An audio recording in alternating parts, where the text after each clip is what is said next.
On this episode of Go Chuck Yourself, we're talking about Chuck Season 5, Episode 9, Chuck versus the K.E.P.T Man. This episode's all about acronyms, so of course, K.E.P.T in this case stands for Knowledgeable Entertainment Podcast Time. Woo! Woo! Do not ask us how long it took us to think of that.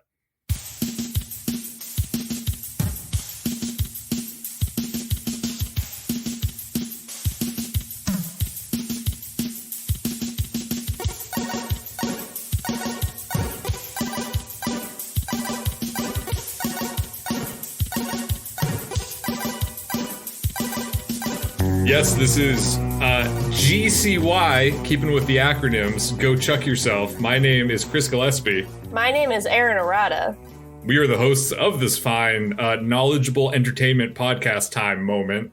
Thank you for joining us. We are talking about Chuck versus the K.E.P.T Man this week. It feels kind of strange, to be honest, to be starting an introduction now and pretending that Erin and I haven't been talking for the past half hour, because we have been. Only 20 minutes of that was dedicated to figuring out how we could turn K.E.P.T into a mildly relevant acronym. It was fun. It kind of reminded me of like SHIELD or like I don't know, what's another one? What's like the DC SHIELD? I don't know. Do they have something comparable? I know there's the Justice League. I'm sure they probably do. They must have something. And I'm actually glad that you brought up DC. All right. Because there's something that I want to talk about, which I don't know if you are aware of at all. Maybe you already know, but if you don't, or maybe listener, maybe you're already familiar with this. But I think it's something very exciting. Could be on the horizon for the Chuck universe, Chuck fans. But Warner Brothers recently announced that they are launching a Super Smash Brothers style brawler video game next year, 2022. It's called Multiversus. And what it is basically a Super Smash Brothers style game. So if you're not familiar with that, it's a game that has characters from all different kinds of video games combined into one, and they all, brawl. Beat the shit out of each other. Right. Duke it out. A lot of people try to copy the Super Smash Brothers, which is Nintendo. They try to copy that formula for their own game. PlayStation, Sony has attempted it in the past, didn't really work out. I thought it was okay, but this past fall, Nickelodeon put out their own version of it, where you have the Nickelodeon characters and whatnot. Pretty cool. And now Warner Brothers wants to put out their own, featuring characters like Batman, Shaggy from Scooby-Doo. All right, yep. Makes Bugs sense. Bunny. I've always wanted to see them fight. Right, exactly. So all of the Warner Brothers property characters are getting together and they're fighting, and they say that they're going to put out a lot of, there's going to be unlockable characters, there's going to be DLC. And do you know any television shows, Erin, that are property of Warner Brothers that we talk about every week that could potentially be featured in this video game? Ooh, is it Charmed? Close. Very close. Warmer? Do you want to take any other guesses? Well, a lot of the shows I watch in the CW, I think, are Warner Media related. I know HBO Max is also a Warner. Oh, it's Chuck. Yes, it is Chuck. Oh, that makes total sense. Yeah, that kind of sounds like Charmed. Yeah. So we've been talking. I've been saying that I wish there was a Chuck fighting video game. Of course, that's one of your main standing platforms. Right. I've been saying this since the start of our podcast, and now even before then. Yeah, sure. And now potentially there's a non-zero chance that Chuck could be a featured character in this Multiversus video game. I think you need to start writing letters. I think I need to start writing letters right now. But they said in the game announcement that things are going to get very weird, and they're open to trying weird different stuff. They have, so it's not just cartoon characters. They also have Arya Stark from Game of Thrones is a playable character. She's a live action person.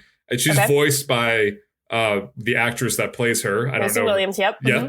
So, Zachary Levi, he's floating around the WB offices as Shazam, doing his whole Shazam thing.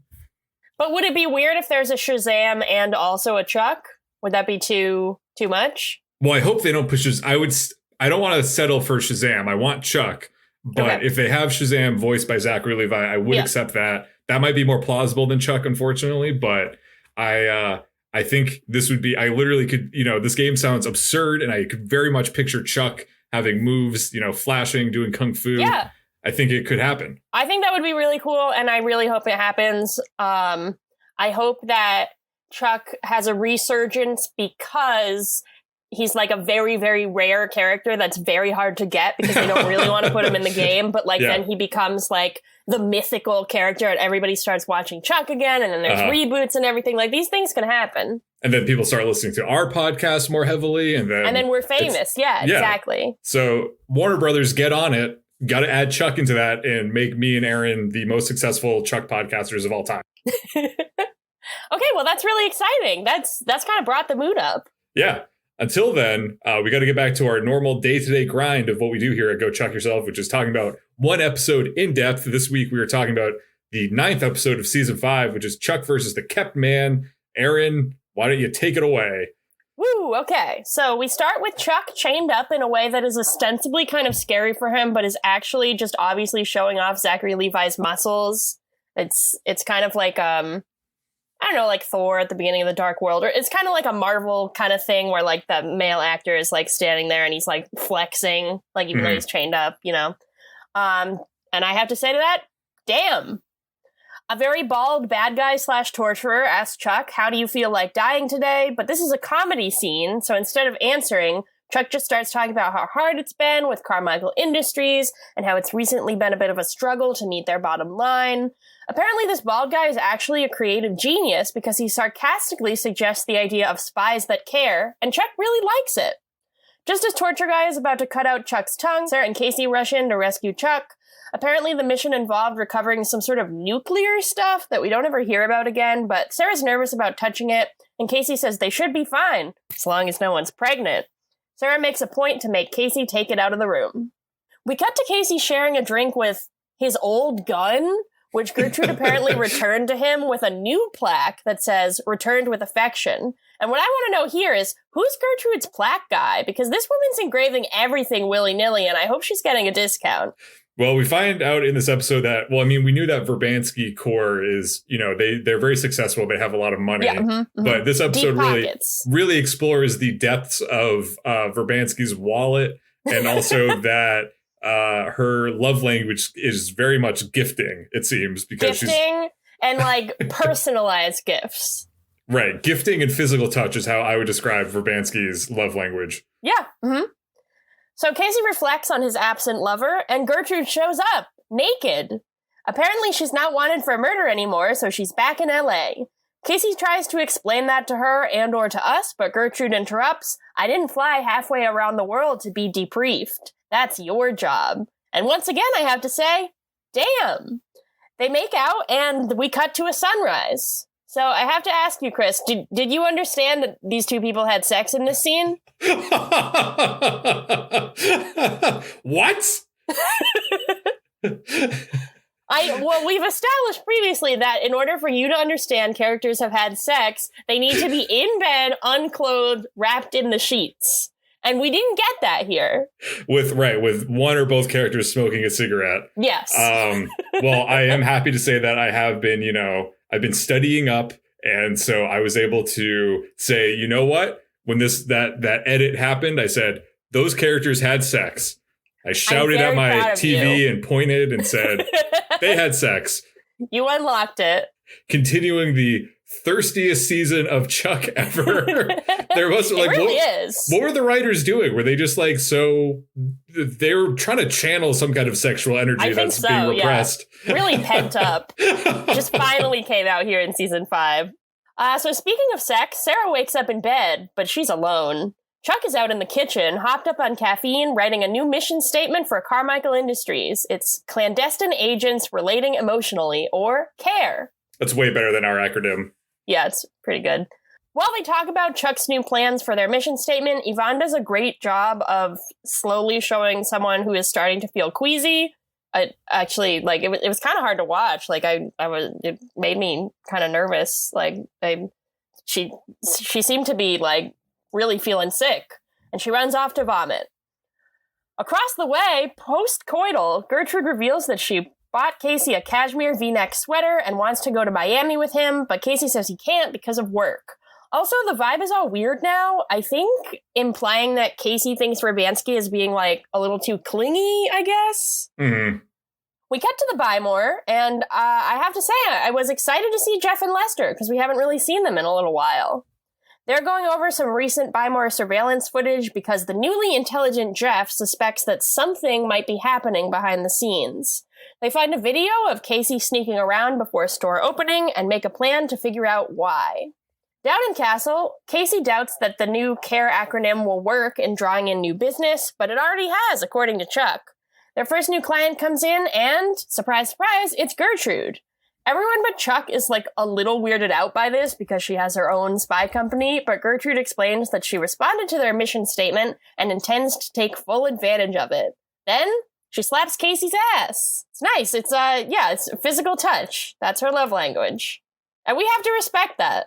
I think, they could try to see if this whole new CARE philosophy mission statement works out for them, or they could just adopt a new business model, which is if you do business with us, you get to have your way with Casey whenever you want. I don't know if that's really legal in the state of California or maybe anywhere. That might actually violate the UN's prostitution laws. Yes, right, human rights, but could be an idea. Maybe they could workshop it somehow. It might need to get massaged. They can workshop that. We'll bring it up to them the next time we see them. Great, yeah, sounds good. So after a commercial break, we learn that Gertrude has set up a meeting with Rocky Falcone, an arms dealer in Miami. Casey is a little dubious that this mission is taking place in the same locale as Gertrude's proposed vacation, but she insists that Carmichael Industries will be acting as protection for her. When Sarah tells Casey, your girlfriend has deep pockets, he insists, she's not my girlfriend. Then we have a declassified scene. How fun. Where we cut to Casey's apartment and he's packing for Miami. Morgan enters and asks what kind of protection Casey is bringing. Casey says that he's bringing his lightweight Kevlar vest, but because his heavy-duty one is too bulky for his suitcase. Morgan says that he wasn't talking about that kind of protection. Ooh, this is really thirsty. He was talking about sunscreen. Oh, okay. Casey says that he's not too concerned about getting sunburnt when Chuck enters. Chuck reminds Casey to bring some sunscreen, and Casey scowls at him. Chuck then asks Morgan why he's not packing for Miami, and Morgan says that he views this more as a couple's retreat, and he doesn't want to be a fifth wheel. Casey has heard enough of this, so he storms upstairs. Chuck says he's totally going to forget the sunscreen, and Morgan says, I know, I tried. So this actually brings up a good point that I left the note later in this episode wondering if Casey and Morgan are still roommates, because it really hasn't come up in a while, and we don't see Morgan hanging out at his/Casey's apartment. So that would have helped for me to understand that, yes, they are still roommates. So later, Alex comes over for movie night, even though it is the morning in this scene. We know that because Casey is heading out to meet Verbanski, and we know their plane leaves in the AM. Also, another problem with this scene is that for movie night, Alex was planning for them to watch Downton Abbey, which is a film that wasn't released until 2019. Maybe she's planning to watch the show, but then I'm not really sure what she's holding, because she's clearly holding a single disc. And as we all know, multiple seasons of Downton Abbey, there's a lot of episodes, so they wouldn't fit on just one disc. So I have questions here, and they're never answered. That's a good point. They do have they have that Buy More store brand DVD again. Buyzilla, I think it's called. Yeah, which is the only kind of movie that they have in the Chucky universe. Yeah. And I didn't put two and two together and realize the Downton Abbey movie didn't come out until many years after Chuck was done. So they're just going to watch the first one or two discs of a season of Downton Abbey. Mm-hmm. But then it really shouldn't be called movie night because it's not a movie. I know. That was exactly my problem with it. Thank you for understanding. Maybe Alex is some kind of time traveler. She might be. That's an element that really, at this point in the season or at this point in the series, wouldn't really throw me off that much. No, that amount of retconning has been going on enough for the past few episodes and will continue to happen. So honestly, I also would not be surprised. So back at the Buy More, Jeff has made an idea board about how and why he thinks Casey and Sarah are in the CIA and Chuck might just be their asset. The only thing he can't crack is the apparent fourth member of their team. That is until Morgan walks in. Morgan wards off their questions and threats by insisting that he's been conducting his own investigation. He convinces Jeff and Lester that the mystery agent is Devin. Meanwhile, after some unspecified air travel, we see Chuck, Sarah, and Verbanski hanging out at a pool in Miami. Sarah has a sexy coming out of the pool montage while Chuck drinks. We find out that Sarah is pointedly not drinking. Meanwhile, dressed as a bodyguard, Casey follows a bogey about to give a package to Gertrude. After pushing the delivery boy into the pool, Casey learns that Gertrude has bought him a Speedo. I get really excited here because I thought it wouldn't be that crazy in the language of Chuck if we got like a sexy Casey coming out of the pool in a Speedo montage, but apparently Adam Baldwin, like, maybe he just wasn't into that. While all this is going on, Sarah tells Chuck she doesn't want to go in the hot tub with him, so instead she goes to give Casey a pep talk in his changing cubicle, which is actually kind of cool because he refuses to put on the Speedo, and she says, "Do you know how many skimpy outfits I've had to put on for this team?" It's a little minimized by the pool sequence literally a couple seconds ago and the fact that she's like currently wearing a bikini, but I'll take it. It's kind of funny. Casey points out that Sarah's been a little emotional lately and asks her what's been going on, but she doesn't answer and leaves. Back at the pool, Chuck realizes that Gertrude has disappeared. As the team rushes to find her, she radios Casey for help and says she's in the presidential suite. He rushes to help her with guns drawn, but what she needs help with is, sex. Sarah sneaks in to help as well, but she presumably sees them fucking. When she comes back out, Chuck asks her what's wrong, and she replies, "Everything, it's all wrong." Later that night, the four of them sit silently at the dinner table at the hotel as Falcone and his men approach. Falcone sits down and gets right to business. He tells Verbanski the price for the guns that she wants. She tells him what her budget is, and they seem to agree because Falcone gets up and tells her to meet him at his private gun range at midnight. Casey is apprehensive about Verbanski going to an unsecured location, but she reminds him that she wants those guns, and when she wants something, she gets it. She's also rubbing Casey's leg under the table while she says this. Chuck breaks the tension by proposing a toast and saying that this is the best operation ever. Verbanski says that she believes in working hard but playing harder. Casey can't take any more of this and gets up and goes to the bar, where he is identified as Mr. Verbanski by the bartender. And wouldn't you know, this kind of rubs him the wrong way. Chuck gets up to go have some bro talk with Casey, which I can listen to because I myself am a man. Yeah, I actually didn't listen to this scene, so okay. Please tell me what they say. Okay, good. Because I didn't want to try to say like, hey, Erin, you probably should skip over like minutes, like 16 to minute 17. But it's kind of like unspoken. Right. Like you've done such a good job of just kind of like intuiting that you weren't supposed to listen to these private female conversations. Right. So I just thought I would show you the same respect. Thank you. I appreciate that. So at the bar, I'm going to violate, the sanctity of man talk just for this episode and this episode only. I really appreciate that. Thank you. As if two male characters have never talked in private in Chuck before. At the bar, Chuck offers Casey some relationship advice. Casey says Verbanski doesn't want a relationship. She wants a lackey. Chuck retorts by saying that Casey has to do a better job of picking up on the little clues and signals that Verbanski is giving him. And I legitimately thought that Casey was going to respond by asking why he should take this advice from the man whose wife clearly thinks she might be pregnant. He does not, though, and he and Chuck head back to the table, where Chuck decides to put his own advice into action by ordering Sarah's dinner for her. Chuck orders a vodka martini, which Sarah clearly does not want, and then a rare steak, which I'm not sure. A rare steak's not something that pregnant women should eat. Yeah, I'm pretty sure that's what it's implying.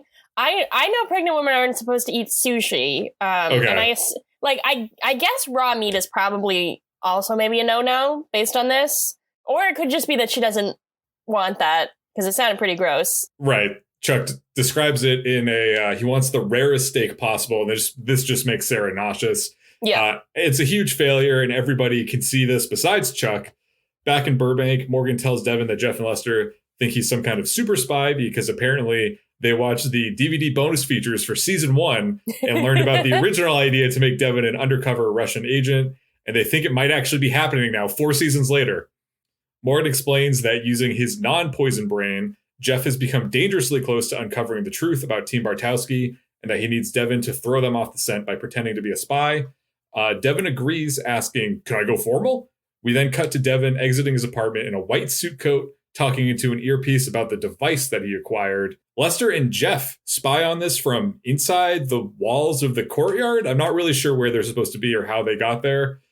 Back in Miami, Team Bartowski arrives at Falcone's indoor gun range. Falcone compliments Casey's V-neck sweater, and Casey is threatened by this and asks if they can just get to business. Falcone presents Verbanski and Casey with his fancy new machine gun called the Aegis and lets Casey try it out. Casey fires one of the targets in the range and is thoroughly impressed. Verbanski says that she will take an order for them and hands Falcone a briefcase containing $3 million in cash.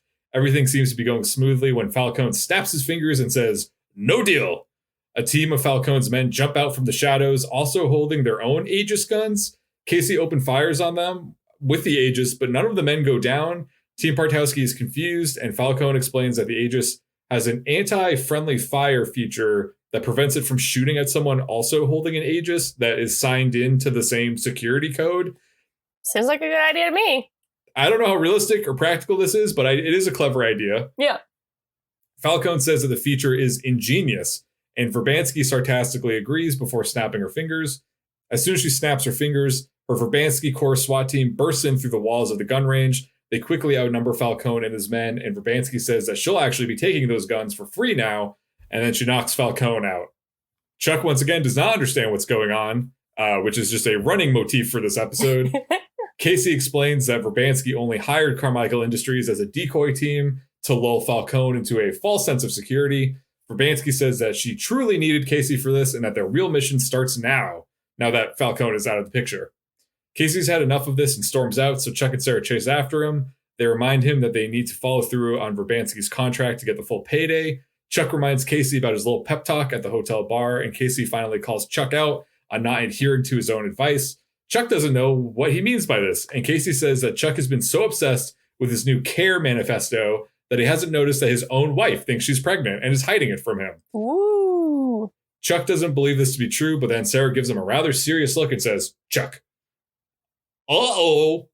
Uh-oh. Can I just stop you for 1 second? Please. This is all fairly dramatic, but I don't think it's fair of Verbanski to withhold payment because they did complete the mission that she had originally set for them. Uh-huh. So if she were to say, actually, there's a second mission and I'm not going to pay you until that's done, which is what they seem to think she would do, that would be pretty crappy. And I don't support those business practices.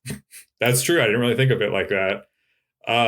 Now that we are past the point in the episode, like I'm sure we'll talk about it towards the end, like when we're kind of reviewing everything, but at what point was it obvious to you, like it's the clues that Sarah thinks she might be pregnant are so heavy-handed and so consistent throughout the entire episode. And I think that part of the joke is that Chuck isn't picking up on them, but the viewer does pick up on them. But there's just so many of them. They like went through every possible, like, I think I'm pregnant trope in the book.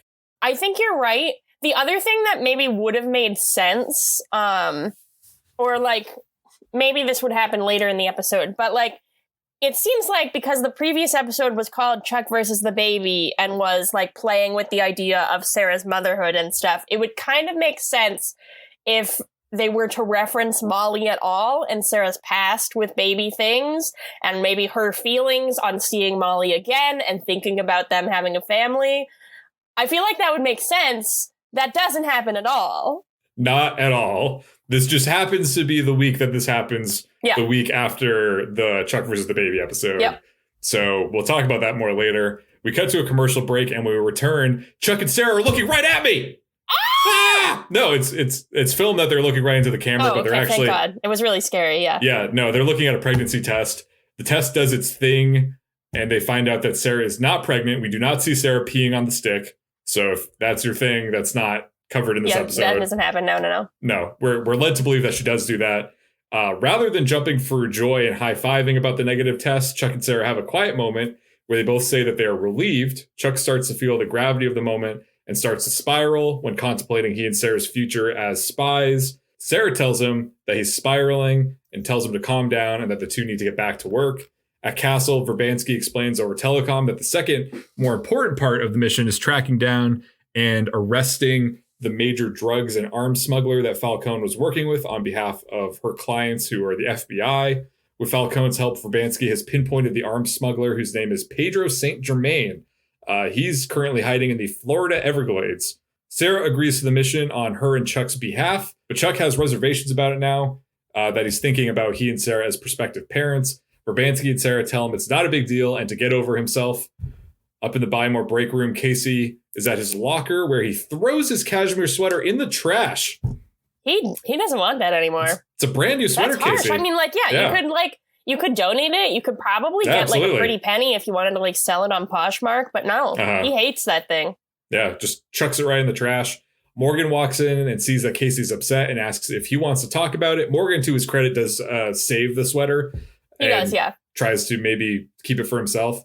Casey explains that Verbanski took them all on an all-expenses-paid vacation mission to Miami, which he did not appreciate because Casey's a real spy, god damn it. Morgan nods and chuckles and says that Casey is a spy, and that's why he has spy work for him to do, to which Casey's like, what are you talking about? We cut to Devin walking down a city street dressed like a spy. He drops something in a drop box, I guess. I'm not really clear what this is. Mm-hmm. It's like a mailbox, but anyone can access it. Yeah, those are all over the place in LA. Hey, do you want to give this to someone, but also don't care if it gets stolen? Try out these drop boxes. Yeah, exactly. For the person that you intended for or a complete stranger. You'll never see the item again. So he puts his thing in this drop box and then, says, I've made the drop into his earpiece and then walks away. We zoom in on Jeff, who's in disguise as like a businessman. Like a businessman, yeah. He's in the background. He's got a messenger bag and glasses. Yeah. He looks good.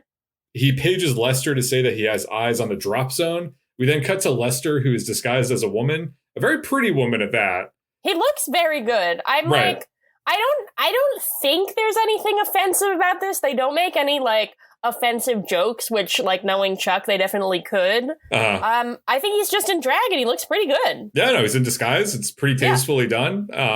He looks like a decent number of the women that I match with on Hinge, which do with that information what you will. Yeah, I think you maybe like Jeffster a little more than you've been letting on. So he, starts to run to meet Jeff at the Dropbox where they find a business card that reads Whitcomb and Associates on the front and has a handwritten message on the back. Apparently, Devin is going to be having some kind of exchange in the home theater room at 10 p.m. or something like that. Out in the Everglades, Verbanski and her team find St. Germain's hideout and start to approach. When they are flanked by St. Germain's men who are hidden in the brush, St. Germain manages to capture Verbanski without a problem. We then cut to Los Angeles, where Casey is still asleep because it is 3 hours behind Florida. His phone rings and sees that it's Verbanski, and he answers it.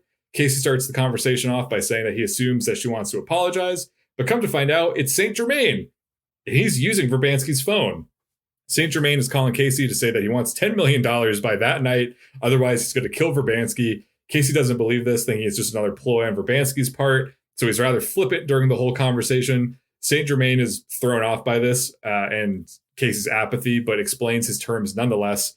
Verbanski manages to spit out the gag that's in her mouth and shouts to Casey that he shouldn't pay anything to St. Germain, at which point St. Germain smacks her across the face. Hearing this exchange, Casey realizes that this probably isn't part of Verbanski's stunt or anything like that. She might actually be in real danger, so he, Chuck, and Sarah head on back to Florida. So the team heads to the Everglades with a special briefcase containing counterfeit money and a hidden compartment for Casey's gun. They plan for Casey to sneak onto the compound pretending to be unarmed, while Sarah will act as a sniper behind the scenes. As Casey makes his way toward the main entrance, Chuck and Sarah sneak around back. Despite her reassurances of Chuck earlier, Sarah begins spiraling herself about the conduciveness of spying and parenting. Chuck tells her to stop spiraling, and the two of them split up. I mean, they don't break up. They just go in different directions in the woods. Just to be clear. Maybe this isn't working out. Yeah. Maybe we should just call it a day. Divorce. Meanwhile, Casey brings his special briefcase to the drop point with Gertrude and St. Germain. Sarah is almost to the compound to help when she gets attacked by a guard who throws a flash grenade at her. Chuck rushes to the rescue and Sarah gives him her gun because she can't see, which might be a problem because she kind of needs to see to shoot. Over comms, Casey says the code word they had previously discussed, indicating he's ready for Sarah to start sniping, but she doesn't respond. He keeps trying, and this eventually leads him to confessing to Gertrude that he loves her.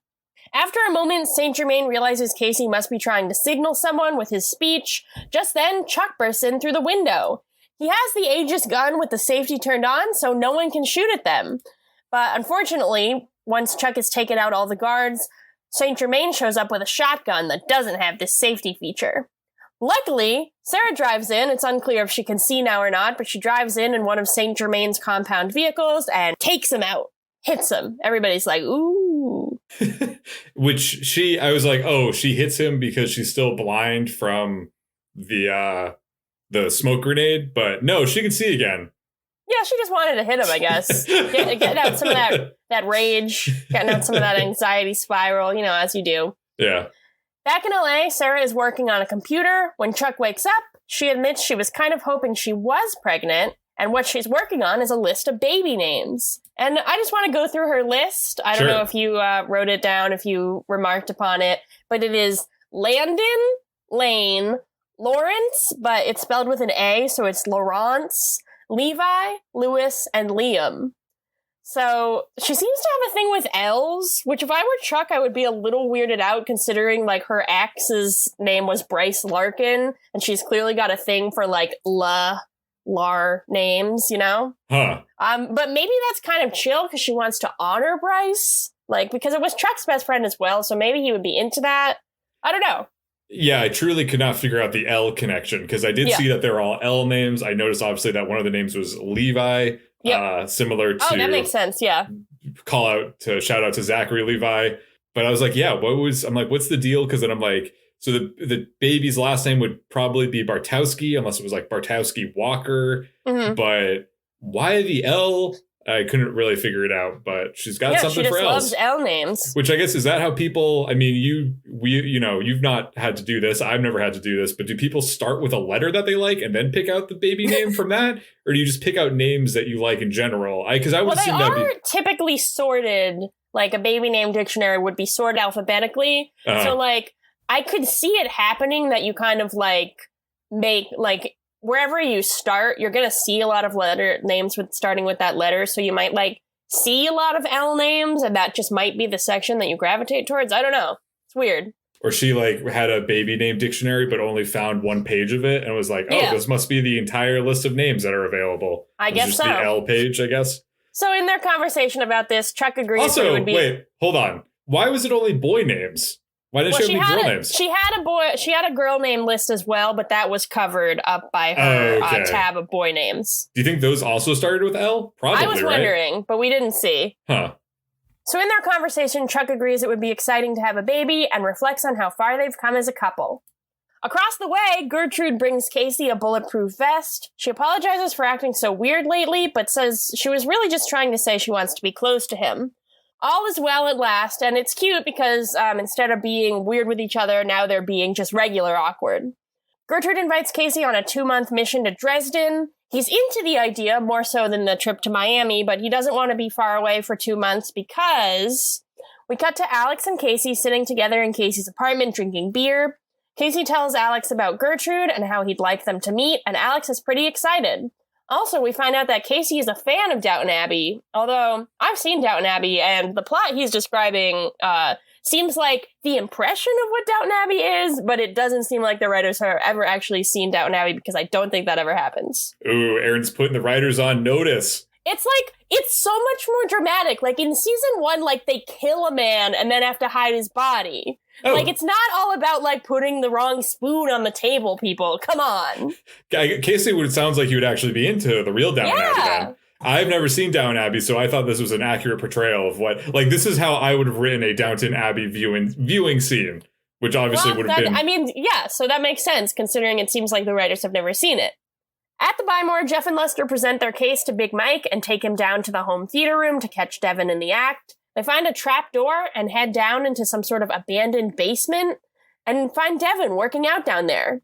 He says he's been so secretive about everything because some of his exercise techniques and equipment aren't exactly legal in the US. Disappointed, Lester tries to spin their search for a conspiracy into a search for friendship, but Jeff won't be dissuaded. He realizes the paint on the abandoned basement's wall is still wet. based on his experience, I guess, at some sort of mental health facility where they used fake backdrops to increase patient morale. Jeff takes the opportunity to pick up one of Devon's weights and just hurl it through the wall, which in fact does turn out to be just a sheetrock facade.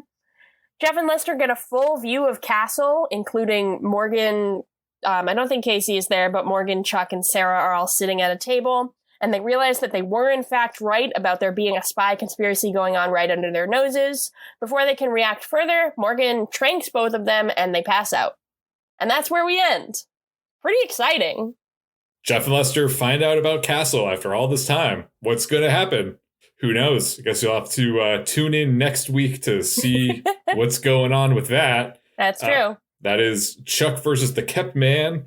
We didn't really touch upon it, but I guess the K.E.P.T man is because Casey is feeling like he's a K.E.P.T man for Verbanski. Which I don't know that that's what that means, and I think it's kind of like weird that he's reacting that way, but we'll get into that. Okay. I would look, I know Verbanski's a fictional character, probably also wouldn't really be in my target demographic, but if she was, I would absolutely be a K.E.P.T man for Verbanski, you know. You want to be like a trophy husband. Right, like I would obviously, I'm significantly younger than CARRIE-ANN MOSS, so it would be a cougar K.E.P.T man. It would be more of a true K.E.P.T man situation, like I would be a sugar baby for Verbanski. I would do that in a heartbeat. I'm just putting it out there. I was thinking like I would also do that, but she is of course one of my contemporaries, so it might it would be a little bit of a more equal ground situation, I think, because we are so similar in age. Right. Would that be weird for you if I was CARRIE-ANN MOSS's sugar baby and I like that would be kind of too weird for you? Yeah, it would be pretty weird because like you are significantly younger than her, but I am not because we're the same age. Time is a flat circle here at Go Chuck Yourself. It's something that happens all the time, an infinite number of times, but also maybe has never happened before, is Chuck, Marry, Kill. We're just constantly in a cycle of always doing Chuck, Marry, Kill. And today is no different. Maybe this is the first time we've done Chuck, Marry, Kill. I don't know. It's all a blur. Erin, what would you like to marry this week and shower with gifts and physical touch? I really, really enjoyed the Jeff and Lester B plot, which is not something that I say very often here on Go Chuck Yourself. But maybe ever. Maybe ever. I thought that it was a long time coming that Jeff and Lester would discover Castle and begin to unravel the conspiracy going on around them. I thought that it was handled in a way that was both tasteful and funny, and I did not really expect them to actually discover what was going on. So I thought the ending was appropriately exciting. And I just like really found this like the actual A plot of the episode, I feel like was pretty standard, but I thought that this one was genuinely funny in a way that the Buy More plots this season haven't really been. It was like a breath of fresh air. What about you? I thought there was a lot of funny moments this week, like funny little moments. I thought there was kind of this attitude sort of that kind of came through in some of the dialogue. I appreciated Sarah reminding Casey that she has to flaunt her body for tons of missions, and Casey pointing out that he wasn't actually present for her stint as a belly dancer, which I enjoyed as a devoted fan because I knew that Casey was not there for that. Yeah. And so I appreciated that little recognition. You pointed at the screen and you said, "That's wrong. Casey wasn't there." And then Casey said he wasn't there. And you were like, "Thank you." Right. I did a lot of shouting at the television this week. I also enjoyed Saint Germain not being fooled by Casey's repeated use of the word care, which was the code word. Yeah. Saint Germain says, "I don't know who you're trying to signal, man, but it all stops right now." Because Casey very clearly is trying to signal someone that's not working. Yeah. So I appreciated that. We didn't talk about Jeff trying to touch Lester's butt when he was dressed up as a woman. I didn't see that, so that's why. Lester very playfully swats his hand away and says, "Not now, Jeffrey," or something like that. And I thought it was cute. So we didn't touch on Big Mike's devotion to his step count, which really was only it was kind of a new thing. It was a new thing that was introduced at the very end of the episode.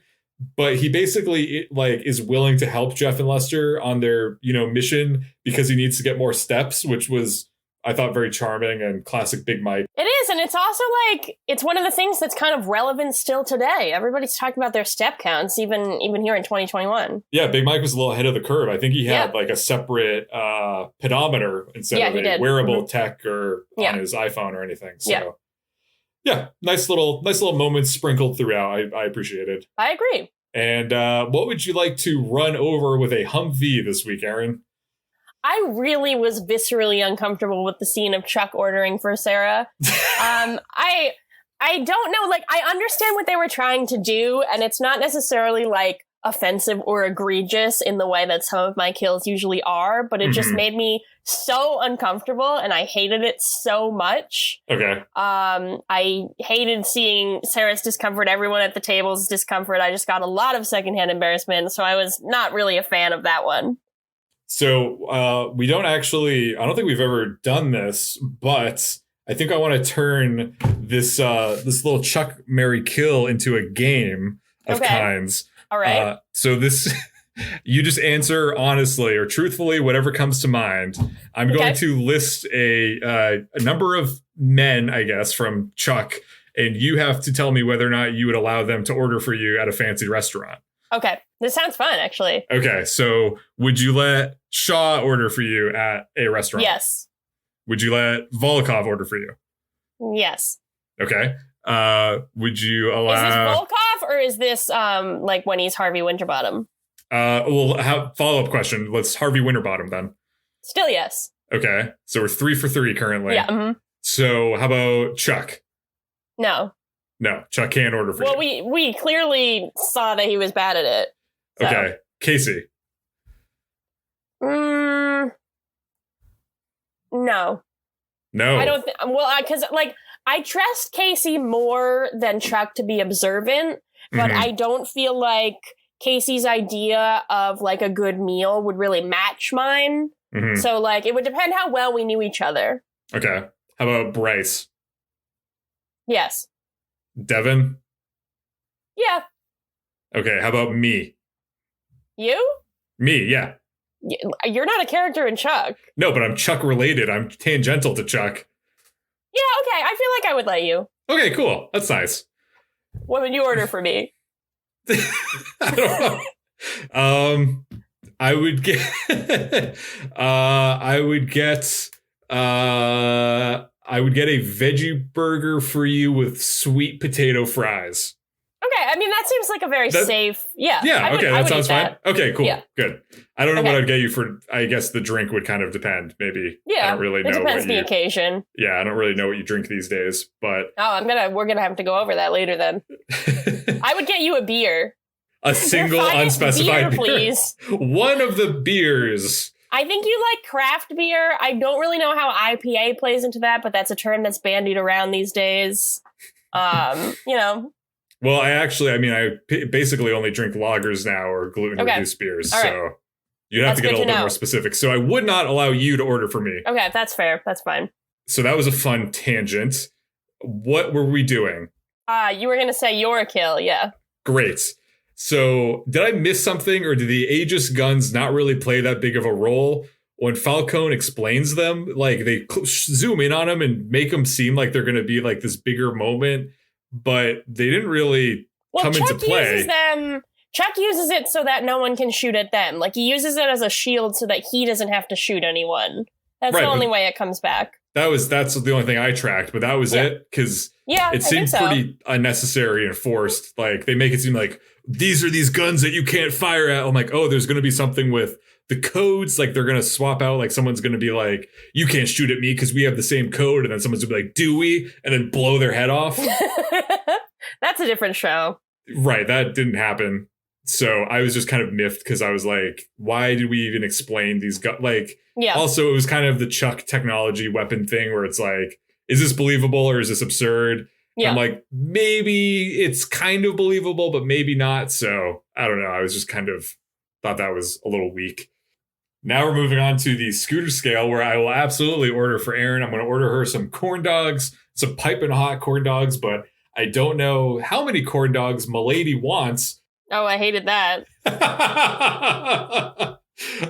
So I guess you will have to order yourself. Erin, how many corn dogs do you want for this episode? For this episode, I'm going to order 3 corn dogs.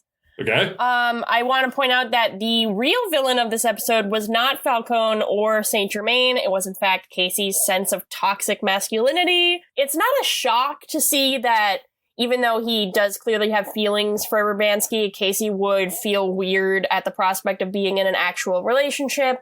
And of course, I know that like managing your partner's love language and learning what that is a struggle that many couples face. But it was kind of eye-rolly to see Casey like getting uncomfortable about the gifts or like not just communicating with her about what he wants. Of course, no one in Chuck communicates with each other, so it's not that much of a surprise. So I had mixed feelings. I thought it was a little bit annoying, but I guess was in character, and I liked where we ended up with it. I, as I mentioned, liked the Jeff and Lester B-plot, and I liked where the episode ended. I thought that was fairly exciting and fairly shocking.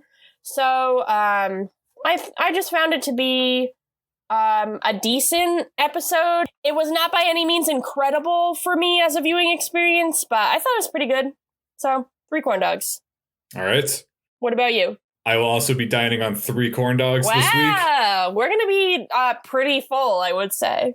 I appreciated that we got a Casey forward episode after a Sarah forward episode last week. I'm glad they brought Verbanski back, and I think they actually did it in a way that resolves her arc with Casey, but it's also forward looking. You can understand and maybe see where their relationship is headed once the series ends in a few more episodes. Overall, I thought there were some fun moments, but I also think the pacing for this episode kind of felt strange to me as the episode kind of dragged on, which may have been because it was somewhat more dialogue heavy than action heavy this week. Sometimes I think the action, there's a lot of action. The episodes move a little bit faster sometimes. Yeah, that makes sense. There was a lot of dialogue. So, and I know, like I said earlier, I know part of the joke was that it's super obvious that Sarah thinks that she might be pregnant, but Chuck doesn't notice. Mm-hmm. And so I felt like that was really just kind of too obvious and too forced. Like, I think they could have pared that down. Like, if they took away 50% of those bits or those lines, it still would be obvious enough, but not as like, oh my God. Like, I thought it was borderline. I was getting frustrated with Chuck, which once again may have been the intended response, but I thought Chuck was kind of annoying this week. And so, but yeah, I'm glad that we got a Casey-centric episode. I'm glad that Casey is shaping up to have like a happy-ish ending, hopefully, when everything is said and done. But I will probably forget about this episode in a week. Oh, I forgot about it now. Congratulations. What did you learn this week? I learned that you should not give your partner a deep V cashmere sweater because they will throw it in the trash. I don't think that Seth would. I don't know. He doesn't really strike me as a cashmere V-neck sweater guy. Like, I think that's probably fair. You probably shouldn't give one to him. Yeah, I'm not going to get one because he'll throw it in the trash. Good, I'll find it in the trash later. You will. You'll have to return it. Hold on to your receipt if you do get him one. But okay, good. Also a good idea. Thank you. That's my other lesson. This week I learned that Casey, like myself, has an avoidant attachment style. If you don't know what attachment styles are, congrats. You haven't had to fall down that particular rabbit hole because your life has been going too well so far. It was the first time I've probably ever watched an episode of Chuck, and it was like, I can relate to Casey in this. Like, Casey's really hitting home with my life. So that was kind of eye-opening for me. So I guess I will be talking about that in therapy this week. Yeah, gotta inspect that particular realization. I don't think, because I didn't interpret Casey's behavior to necessarily be like toxic masculinity. I thought I was seeing it coming from more of a place of like fear or vulnerability, and not so much like my masculinity is being challenged, but more so that his independence is being challenged, because he's a very independent that's fair. guy. I think that's a much more charitable way of looking at it than how I was looking at it. Yeah. I think mine was based solely on the episode title and the one-time use of kept man, as that's kind of a more toxic idea. But I think generally, yes, the just discomfort with showing emotion and like being in a committed relationship and what that means. I understand how he could be uncomfortable with that, and it doesn't necessarily have to be toxic masculinity related. Right. So I'm glad this has been a affirming episode for you. An affirming episode for me. Erin has said that I'm not toxic, at least in this case, which is always good. Like, to not be toxic during these episodes, always something I strive for.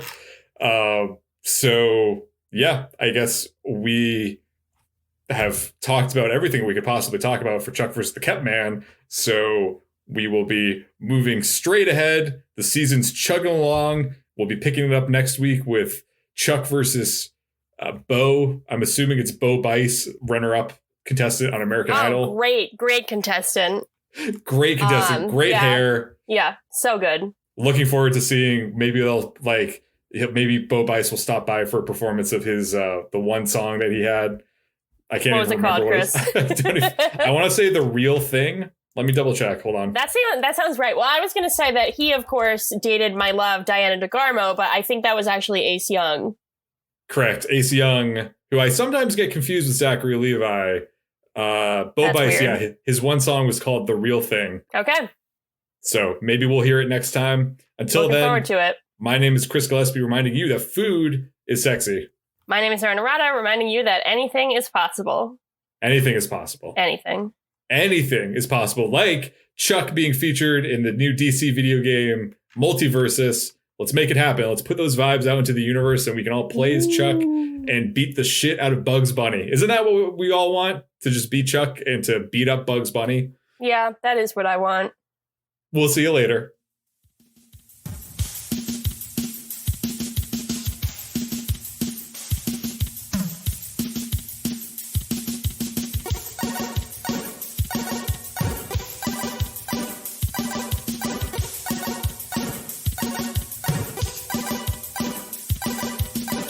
Thanks for listening. As always, a big thanks to the artist Hadakoa and the fine folks at freemusicarchive.org for providing us with our theme song, Warm Up. If you want to drop us a line, you can reach us at GoChuckYourselfPodcast@gmail.com. Don't forget to like and subscribe to Go Chuck Yourself on your preferred podcast platform. New episodes come out every Monday morning, and you do not want to miss a new episode. Thanks again. We'll see you next week. Bye-bye.